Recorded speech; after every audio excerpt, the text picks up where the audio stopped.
नमस्कार, news pulse में आप सबों का स्वागत है। मैं हूं संतोष सिंह और आज हम बात कर रहे हैं न्यूज पल्स में गैंग ऑफ मनीष कश्यप का। जी हां, अभी फिलहाल 24 घंटे का रिमांड उनका पूरा हो गया।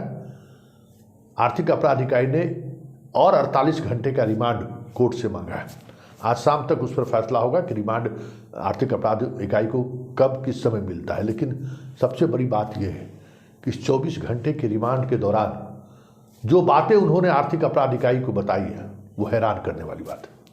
हम पहले से ही आपको इससे जुड़ी हुई लगातार रिपोर्ट बता रहे थे कि किस तरीके से ये हवाला कारोबार से जुड़ा हुआ था, किस तरीके से सूरत लॉबी के साथ मिलकर त्रिपुर के इंडस्ट्री को समाप्त करना चाहता था इस अफवाह के सहारे। लेकिन ये सब एक मामूली जानकारी है। बड़ी जो जानकारी है जो पूछताछ के दौरान इन्होंने बताया, आप हैरान रह जाएगा किस तरीके से एक संगठन के स्लीपर सेल की तरह यह काम कर रहा था बिहार में। इसका अंदाजा आपको नहीं है और ये कितना खतरनाक तरीके से काम कर रहा था इसकी भी उम्मीद आपको नहीं होगी। न जाने ये अपने इस हुनर के सहारे आपके भाई को, आपकी बहन को, आपके परिवार के किसी सदस्य को आतंकी बना दिया होगा, ये आप सोच भी नहीं सकते। ये अलग बात है कि ये जिस तरीके से ट्रेंड करता है, जिस माइंडसेट को बनाने का ये खेल रचता है, उसमें 47 और 56 और टाइमर या RDX की जरूरत नहीं है। बस मानसिक रूप से आपके अंदर एक आक्रोश भरना है सिस्टम के खिलाफ, हिंदू मुसलमान के खिलाफ, भारत पाकिस्तान के खिलाफ, ईसाइयों के खिलाफ, बैकवर्ड फॉरवर्ड के खिलाफ। मतलब सिर्फ हमें आपके मन में नफरत पैदा करना है और वो नफरत इस लेवल तक ले जाना है कि आप किसी भी स्थिति तक जा सकते हैं। तो मनीष कश्यप ने यही किया। और सबसे बड़ी बात यह है कि अपनी जो फौज उन्होंने खड़ी की, उस फौज का आर्थिक संबल बना रहे, आज की पीढ़ी का युवा उसके साथ जुड़ रहे थे, आर्थिक संबल बना रहे। इसलिए इस तरीके का वीडियो कैसे प्रमोट किया जाता है उसकी ये विधिवत ट्रेनिंग देता था। ट्रेनिंग संस्थान ये चलाता था, नए नए युवाओं को वो ट्रिक देता था कि जाकर देखो कहीं ऐसा हो कि कहीं सड़क किनारे कहीं मस्जिद हो तो बताओ, उसके कारण से सड़क को दिशा मोड़ दिया होगा। ऐसे जगह पर देखो जहाँ मजार हो, इस वजह से कोई सरकारी काम का प्रोजेक्ट को रास्ता बदल देना पड़ा हो। कोई इसी जगह देखो जहाँ रेलवे लाइन हो और बीच में मजार हो, रेलवे लाइन की दिशा बदल दी गई हो। मतलब प्रतीकात्मक तौर पर ऐसी चीज़ों को तुम ढूंढो जिससे समाज में विद्वेष फैल सके। और इसके लिए हजारों हजार लड़के बिहार के इस काम में मनीष कश्यप के साथ खड़े हैं। आप हैरान रह जाएंगे। हो सकता है आपके घर में भी आपका बेटा हो, भाई हो, बहन हो जो इस काम में लगा हो। और मनीष कश्यप इसके सहारे, आप अगर 1 रुपये की आमदनी हुई तो उसमें 25 पैसा मनीष कश्यप अपने पास रखता था, 75 पैसा जो लड़का इस तरीके के खबर लाता था उसको देता था। मतलब इस पूरे नेटवर्क को चलाने के लिए कहीं से इसे आर्थिक सहयोग की भी जरूरत नहीं थी। बस नफरत फैलाते रहना है सोशल मीडिया में और उसके सहारे जो आमदनी हो उसको हम लोग आपस में शेयर कर लें। अभी तक की सूची में इस तरीके के पूरे बिहार में 887 यूट्यूबर्स हैं जो मनीष कश्यप के सस्तक के साथ जुड़ा हुआ है, अलग अलग नामों से। और रोजाना मनीष कश्यप की उन लोगों से बातचीत होती थी और सिर्फ इसी लाइन पे बातचीत होती थी। इतना ही नहीं, सिर्फ धर्म ही आधार नहीं रहा, कई जगहों पर उन्होंने कास्ट का भी इस्तेमाल किया, बैकवर्ड फॉरवर्ड का भी इस्तेमाल कैसे किया जा सकता है उसका उन्होंने टिप्स दिया कि इसको इस तरीके से भावना भड़काओ। बस भावना भड़काओ, समाज में विद्वेष पैदा करो, नफरत पैदा करो और पैसा कमाओ। ये जो यूट्यूबर्स हैं इनके पास 2-2 लाख रुपए का बाइक है इनके पास। आप सोच नहीं सकते हैं 40 ऐसे यूट्यूबर्स की पहचान हुई है जिसके पास महंगी 4 व्हीलर गाड़ी है। कहने को वो संगीत लिखता है, गीत गाता है, लेकिन पीछे यही नफरत फैलाने का एक बहुत बड़ा नेटवर्क चलाता है। एक आतंकी संगठन की तरह काम करता है मनीष कश्यप। कभी आपने सोचा था कि इस तरीके से भी नेटवर्किंग होता है?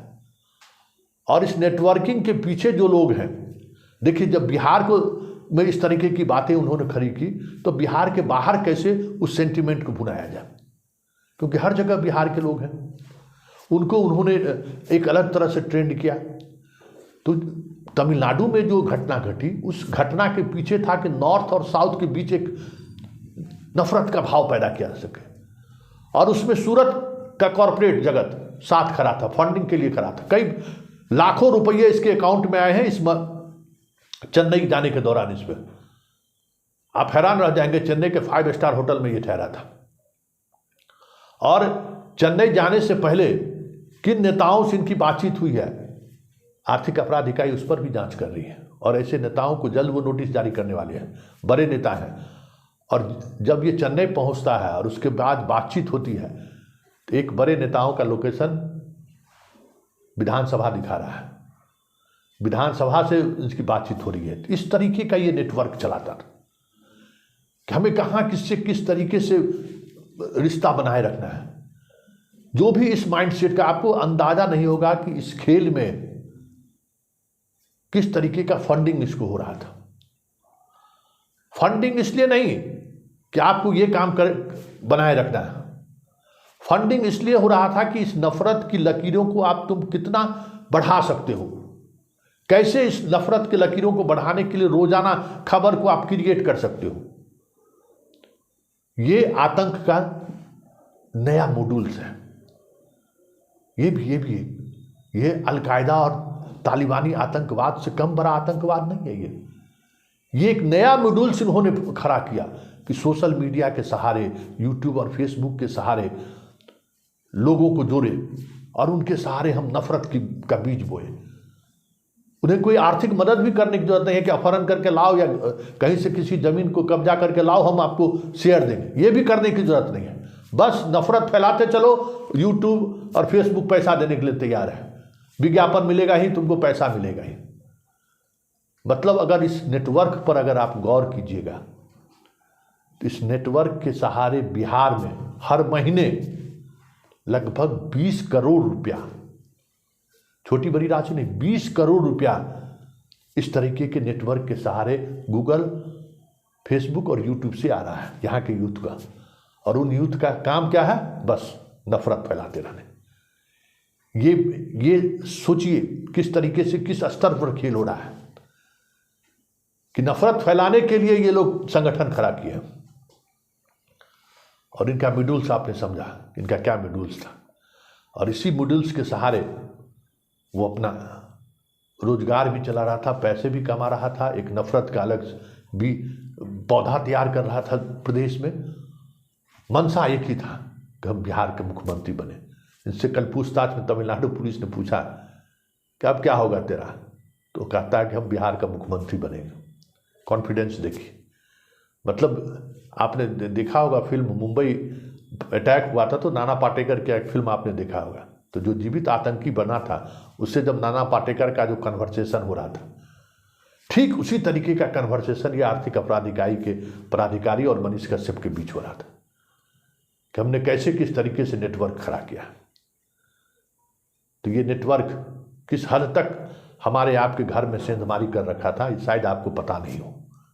और ये जो आप नफरत की जो दीवारें खड़ी हुई थी, उसको खड़े बनाए रखने के लिए किस तरीके से काम हो रहा था, पूछताछ के दौरान काफ़ी कुछ बड़ा खुलासा हुआ है।